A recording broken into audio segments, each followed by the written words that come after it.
રક્ષાબંધન કેટલો પવિત્ર શબ્દ છે। એક માતાની કુખે જન્મેલા, એક માતાના ખોળામાં ઉછરેલા ભાઈ બહેનનો પવિત્ર તહેવાર એટલે રક્ષાબંધન।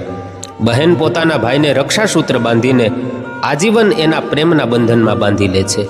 ભાઈ નાનો હોય કે મોટો, પણ બહેન માટે બીજા પિતા તુલ્ય હોય છે।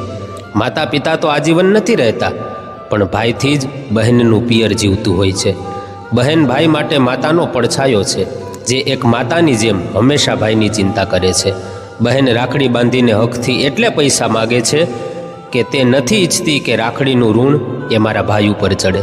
રક્ષાબંધન પર એટલું માગીએ, કોઈ બહેન ભાઈના ઘરેથી રડતી ન જાય અને કોઈ ભાઈ બહેનના કારણે દુઃખી ન થાય।